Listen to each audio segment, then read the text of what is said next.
To understand how 1.4 billion people govern, national or state-level politics aren't enough.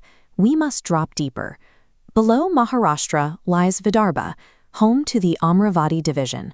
This unit covers 46,000 square kilometers and 11 million citizens across 5 districts: Akola, Amravati, Buldana, Washim, and Yavatmal. Managing a territory of this size means negotiating constant friction. The local government has to protect rugged, ancient wilderness while simultaneously meeting the demands of a modernizing population. To keep this machinery running, Amravati relies on 3 distinct pillars: ecological governance, human capital, and public welfare. By examining how these 3 pillars interact in Amravati, we observe the local friction points that define the broader Indian administrative experiment. The division's rugged foundation is carved into the Gavilgar Hills. This is a landscape defined by deep ravines and dense tropical forests. This is the home of the Melghat Tiger Reserve. When the Indian government launched Project Tiger in 1974, Melghat was selected as one of the country's first 9 protected sites, eventually growing to cover nearly 2,800 square kilometers.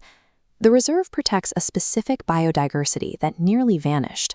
It serves as a critical habitat for the forest owlet, a bird species once thought to be extinct until researchers rediscovered it here. These forests also guard ancient human history. Strategic hilltop fortifications, like the Gavilgar Fort, were built directly into the cliffs, using the terrain to anchor the region's military defense for centuries. For the Amravati division, Melghat represents a foundational duty, preserving an ecological and historical bedrock, even as the surrounding population expands. Beyond the forest boundaries, the administrative focus shifts from preserving the land to elevating the people who live on it. This task relies on a massive educational network, anchored by Sant Gadge Baba Amravati University. The physical footprint of this university is vast. It coordinates exactly 141 affiliated colleges spread across the entire division. The infrastructure is densest in the primary urban hubs, with 55 colleges in the Amravati district and another 20 in Akola. But the system also pushes deep into the rural interior, blanketing Buldana, Yavatmal, and Washim with the remaining 66 campuses. This high-density network sits atop the strong regional foundation, a 93% literacy rate, providing a massive pipeline of students ready for specialized tertiary education. This sprawling college network acts as a conversion engine, turning a raw population into the human capital required to run a modern economy. The third pillar is the most logistically demanding, delivering healthcare to millions of people spread across both dense cities and isolated rural hills.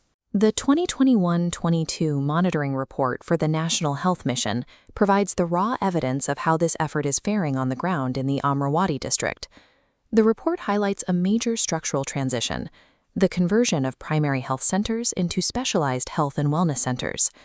These upgrades bring 24/7 basic lab facilities to local villages, attempting to decentralize care so that citizens don't have to travel hours to a major hospital for routine diagnostics.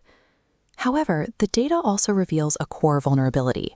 Under the service availability section, the report tracks a severe decline in routine outpatient visits, a direct result of the systemic shock caused by the COVID-19 pandemic.